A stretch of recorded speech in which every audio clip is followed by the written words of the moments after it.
Moses. Remember Moses' mother, when he was 3 months old, put him in a basket with pitch and floated him up the creek, and the Egyptian lady picked him up? Do you know that that story was duplicated hundreds, if not thousands of years before that by King Sargon of Babylon? When King Sargon was 3 months old, his mother put him in a little basket with pitch, floated him up the creek, and a lady picked him up. The same story. But now when they were teaching you about Moses going up the creek, why didn't they teach you about King Sargon going up the creek? When they taught you that Jesus Christ was born of a virgin, why didn't they teach you that Hare Krishna was born of a virgin? When they taught you that Jesus Christ, when he was born, there was a strange star that why didn't they tell you that when Hare Krishna was born, there was also a strange star?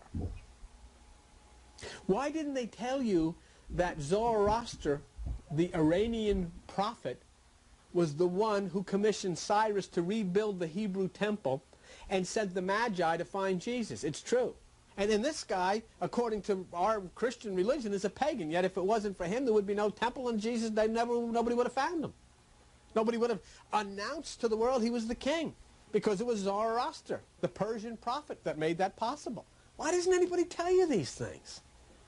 Why didn't anybody tell you that Jesus Christ associated himself as the Egyptian sun god, calling himself Amen-Ra? Why didn't anybody ever tell you? Jesus did. In Revelation, he calls himself the Amen. Thus saith the Amen. The Amen in Egypt is the sun god.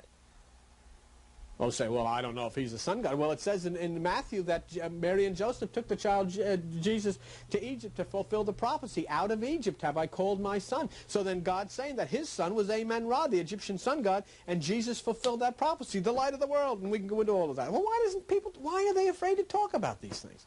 And if you tell these things which are truths, these are historical facts that I'm telling you, you're called a cult. Oh, stay away, don't listen to that stuff. That's where religion came from, out of the old Middle Ages. You know, the Middle Ages, that's where the religion as we know it came from, the Middle Ages of Europe. And you know what they call it?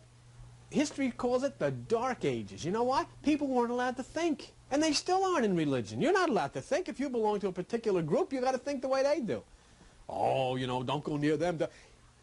I don't know of anything more disastrous than telling people, don't read this stuff. You should read everything. You should read about Krishna, about Buddha, about Zoroaster, about everything. It's what you don't know that hurts you.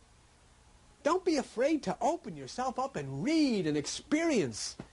Because when you do get into mythology and you get into the ancient religions, you're going to find something very strange. It all comes back to the same person.